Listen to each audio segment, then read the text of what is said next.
I am against having a level playing field, and you should be against it too. And here's why. It's not because there should be an unlevel playing field and people should compete on, with some having an unfair advantage over others. No. It's the idea that society should be based on people competing against each other, being pitted against each other. And that's what the level playing field metaphor is meant uh, to affirm and to implicitly say. And this is what the ruling class wants us to accept uncritically, that that human beings are meant to be competing against each other.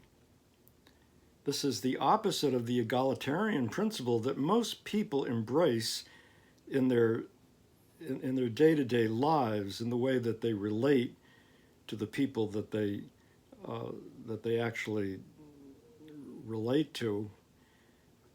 The egalitarian principle is mutual aid, that we should help each other. This is the principle that people just naturally act on within their families. You don't have a good, healthy family, one in which the mother and father or the two parents are competing against each other. No, they're helping each other, and they're not competing against their children.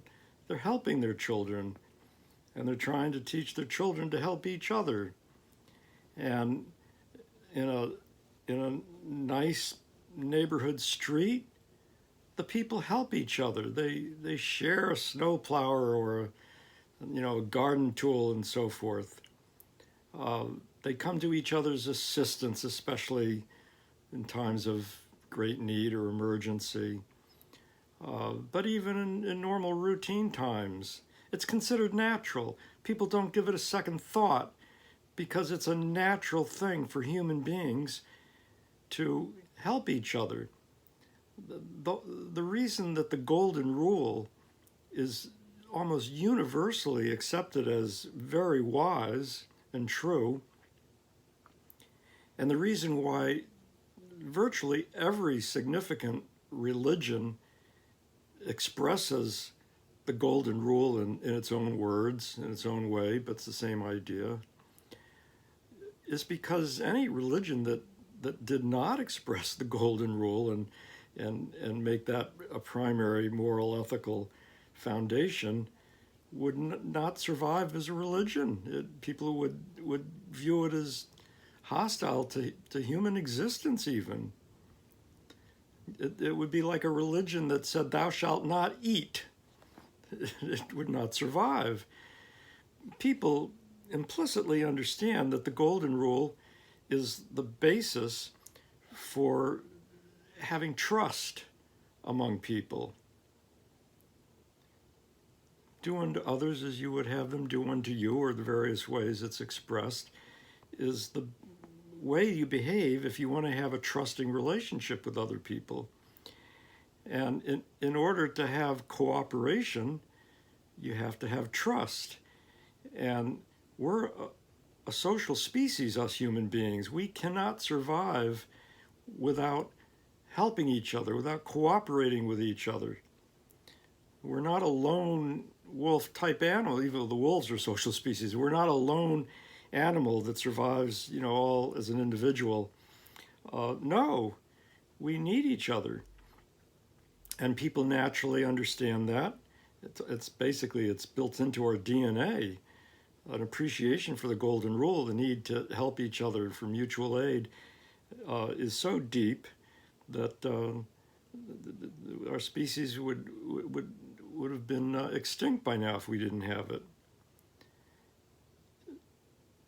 The way to make a good world to live in, is by promoting mutual aid, cooperation at all levels.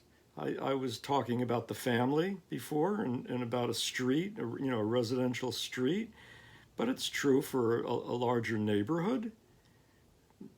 People think that people should help each other. It's true within larger regions, a city, a state.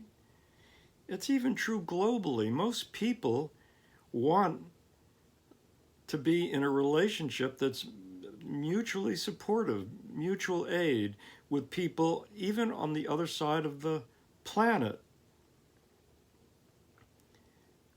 So the ruling class fears mutual aid breaking out because mutual aid, also known as solidarity, is what enables ordinary people to stick together and support each other in resisting the tiny minority who wants to dominate us and who does that in large part by divide and rule, by pitting us against each other. So the ruling elites are always, telling us in one way or another, and having a level playing field is one way that they tell us that we should be competing with each other the way two teams compete against each other on a playing field, a soccer field or a football field or what have you.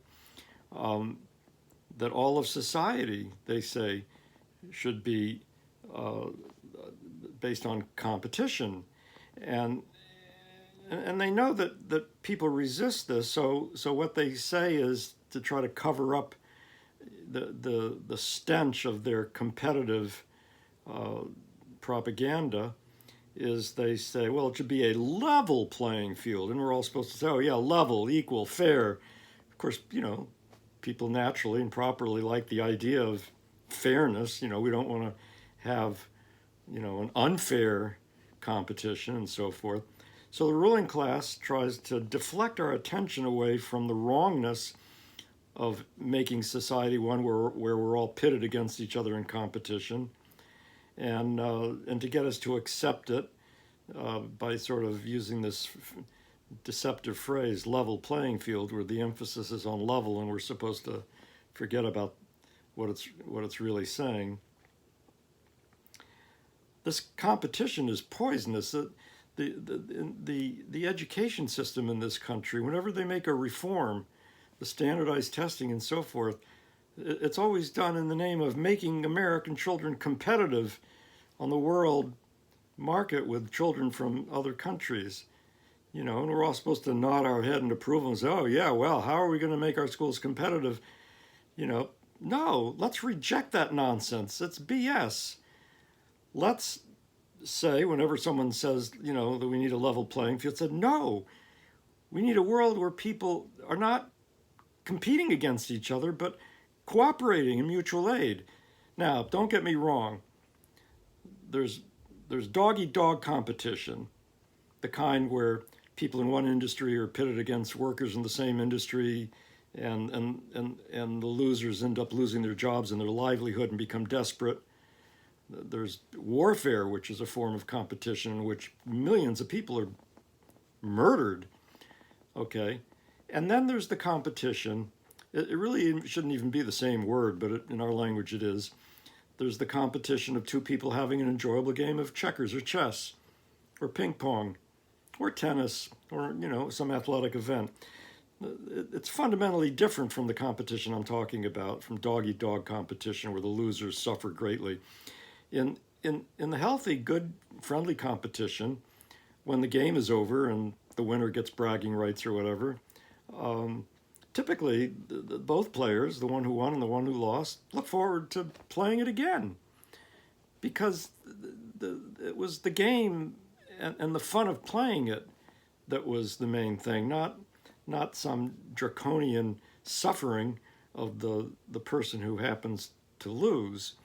Okay, so don't get me wrong and think that I'm against having, fun athletic or other kinds of sporting events, even contests, who can come up with a solution to this puzzle or come up with the best mousetrap and so forth. That can be healthy. But I'm talking about the idea of dog-eat-dog competition where the losers suffer greatly, and that's the competition that the ruling elites are constantly pitting us in against each other for divide and rule. So please take a look at the links I have at the bottom of this video. And if you like my YouTube videos in this channel, please subscribe. Thank you.